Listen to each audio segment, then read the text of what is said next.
The unique party. In order to avoid its isolation, the Soviet system tried to create communist revolutions in the countries of its enemies. It set up the Comintern. The Communist International was totally controlled by the Soviets. It was an attempt to complete the abolition of the state. But in reality, it was something more subversive. Its target was to erase the notion of nation. At the beginning, it was a combination of approaches of Marxism and Leninism. Its idea was to contaminate the international bourgeoisie. For the Soviets, it was a way to create frictions inside the structure of their enemies. At the same time, it was an indirect protection of Russia itself. But it was a failure even in Germany. So the difference was, at that time, even more obvious. The Soviets wanted a dictatorship by one party and only one, and for that, the mass arrest and execution of dissidents started to be systematic.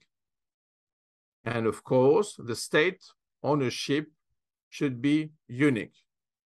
The control of everything wasn't a choice, but the state of art of the application of barbarity. In this point of view, everything was done for only one party and nothing more.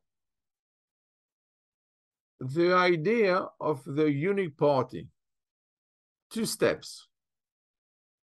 One outside and one inside.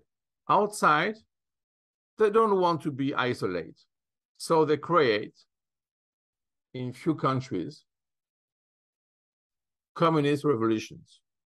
So it was a way to show that this is not just a Russian affair. It's an international affair. So they create the Communist International. But in fact, it was controlled by the Soviets.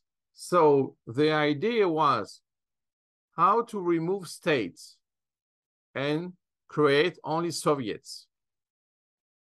And they did it at the end of the process with 15 Soviets, okay? But for the others, it was a problem.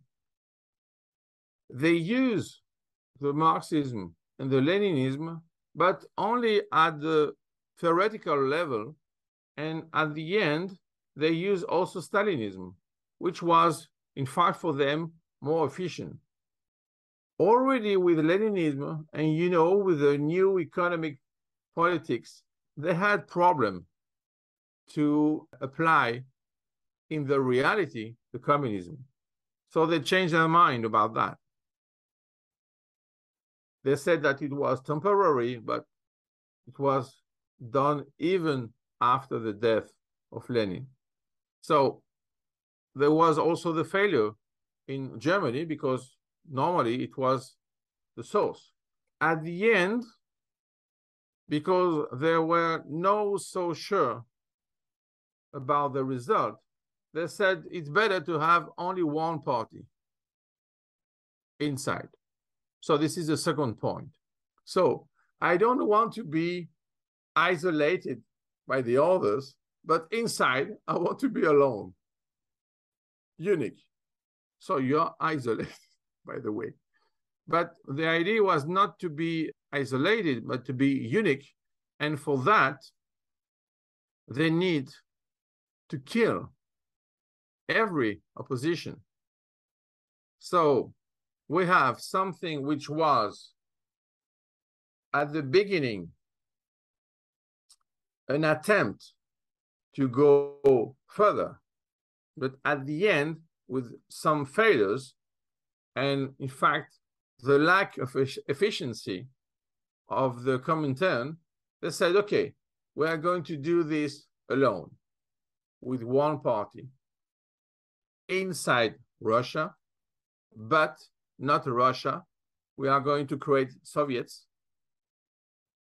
by the way, it's like satellite states. So for us now, it's more like Muppet governments. So they do this. They are at the core of the system, like a spider, okay? They control everything.